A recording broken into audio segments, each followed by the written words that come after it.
अटक करण्याची गरज नव्हती असं आरोपीच्या वकिलांनी युक्तिवाद करताना म्हटले। प्रशांत कोरटकरला अटक करण्याची गरज नव्हती असा युक्तिवाद आरोपीच्या वकिलांनी केलेल्या व्हिडिओ कॉन्फरन्सिंगच्या माध्यमातून ते आता उपस्थित आहेत आणि आता प्रशांत कोरटकरची बाजू त्याचे वकील मांडतायत। प्रशांत कोरटकरला अटक करण्याची गरज नव्हती असं आरोपीच्या वकिलांनी म्हटलंय। राजमाता जिजाऊंवर शिंतोडे उडवले हा गंभीर गुन्हा आहे असं ॲडव्होकेट असीम सरोदे यांनी युक्तिवाद करताना म्हटलेलं आहे। प्रशांत कोरटकरची विधानं गंभीर, त्यामुळे व्हॉइस सॅम्पल आम्हाला घ्यायचे आहेत, आवाजाचे नमुने आम्हाला घ्यायचे आहेत। तो महिनाभर फरार होता, त्यामुळे त्याची चौकशी देखील करायची आहे अशी मागणी पोलिसांनी केली। आरोपी महिनाभर फरार होता म्हणून कोठडी मिळावी अशी मागणी पोलिसांनी केली आहे। 7 दिवसाच्या पोलीस कोठडीची मागणी पोलिसांनी केली आहे। प्रशांत कोरटकरवरील कलमानुसार त्याला अटकेची गरज नाही असं आरोपीच्या वकिलांनी म्हटलंय। कोरटकरवर लावलेले कलमानुसार त्याला अटकेची गरज नव्हती असं वकील घाग यांनी म्हटलंय। तर कोरटकरला अटक करण्याची गरज नव्हती असं आरोपीचे वकील ॲडव्होकेट सतीश घाग यांनी म्हटलेलं आहे। त्यांचा युक्तिवाद आता या ठिकाणी सुरू आहे।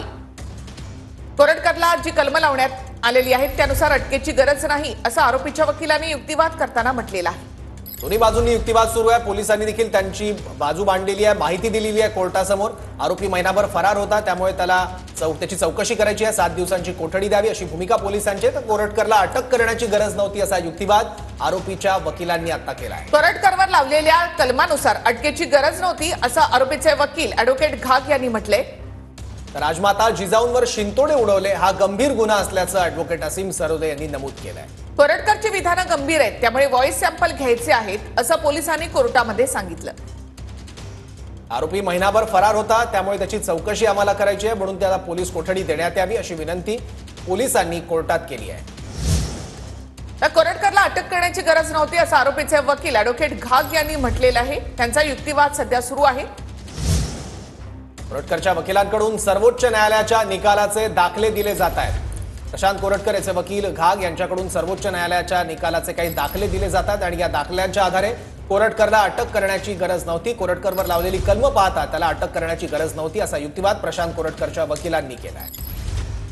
तर कोरटकरच्या वकिलांकडून सर्वोच्च न्यायालयाच्या निकालाचे दाखले दिले जात आहेत। कोरटकरवरील कलमानुसार त्याला अटकेची गरज नव्हती असं आरोपीच्या वकिलांनी म्हटलंय। कोरटकरला अटक करण्याची गरज नव्हती असं नमूद केलंय आरोपीच्या वकिलांनी। कोरटकरवर लावलेल्या कलमानुसार अटकेची गरज नव्हती असं ॲडव्होकेट घाग यांनी म्हटलेलं आहे। राजमाता जिजाऊंवर शिंतोडे उडवले हा गंभीर गुन्हा असल्याचं ॲडव्होकेट असीम सरोदे यांनी म्हटलंय। तर कोरटकर संदर्भात कोर्टात सुनावणी सुरू आहे। कोरटकरची विधानं गंभीर आहेत, त्यामुळे व्हॉइस सॅम्पल घ्यायचे आहेत असं पोलिसांनी कोर्टामध्ये सांगितलं।